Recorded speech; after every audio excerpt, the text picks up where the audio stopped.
Col Blanch has got the rumour mill turning. That's because cops are the most bitchy gossips you can possibly imagine. You know you love me. XOXO. They are always complaining about the bosses.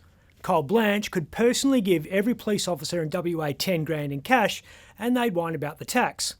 Perpetual grumpiness is part of their charm. You suck. No, you suck. As do you, and you. Police commissioners have always had their critics, but I've never seen a situation where a police minister has had to address a rumour head-on before. Paul Papalia has gone on the front foot to refute whispers that Blanch is quitting. The scuttlebutt was Mark McGowan had given him 30 days to hand in his resignation or he'd be sacked. Where are they coming from then? Well, Col's not on the Australian Federal Police Christmas card list at the moment because the AFP felt he'd sidelined them in Operation Beach. That was the big cocaine op orchestrated between WA detectives and 2 DEA agents. The AFP was pissed off that they weren't kept in the loop.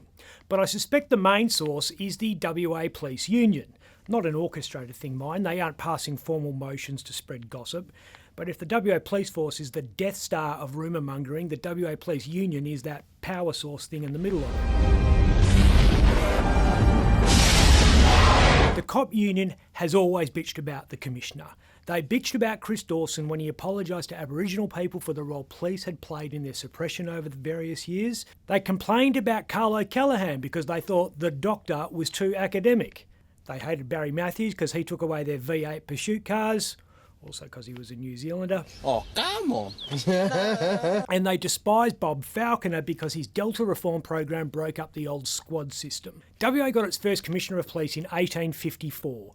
John Augustus Conroy was the son of an army officer and he had an imperial name befitting a former member of the Royal Cavalry. He lasted less than 3 years on the job and fled to England accused of financial impropriety.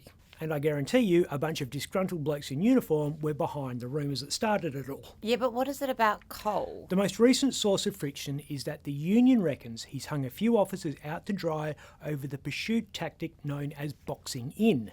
But the beach snub and the police pursuit charges are a bit of a sideshow. The main cause of the rumours about Col Blanch's tenure is this woman. Arlene Mavratsou is an assistant commissioner for WA Police. And she ain't police. She's not a cop, she's a public servant. First time that's happened in the history of policing in this state.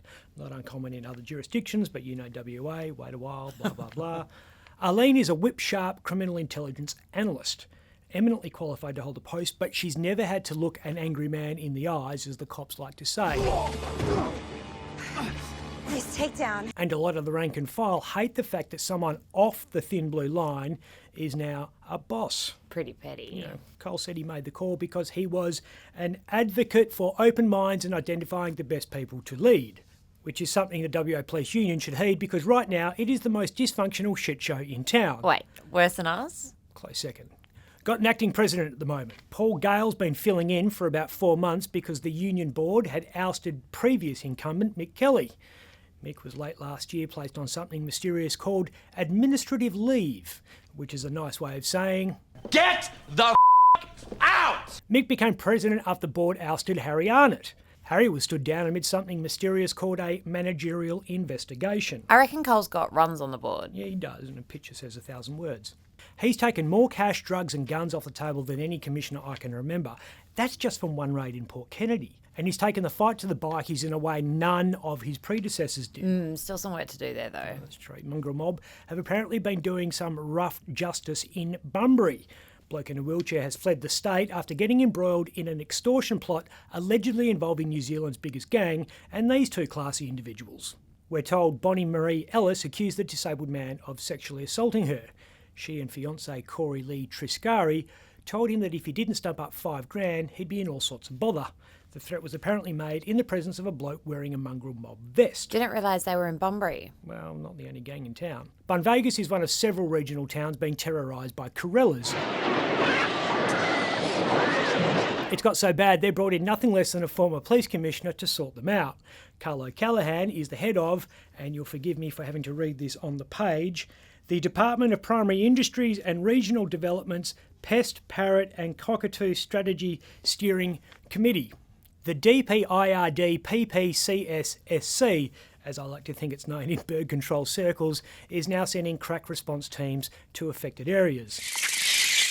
Tell me your faces! Cover your eyes! One York resident told the ABC that they fly around, smash into the bloody TV aerial. Seriously, we've got people getting attacked by sharks and we're worried about gorillas. So there you go, Cole. If you get sick of the rumours, you can follow in Karl's footsteps and spend your post-Waypole life issuing anti-association orders to parrots. We need his help! We need his help! I'm Ben Harvey. That's confidence. That's confidence. That's confidence. Once you know what you're doing, there's nothing stopping you. To take on the market with confidence, watch Trading Up, your daily finance update at thewest.com.au.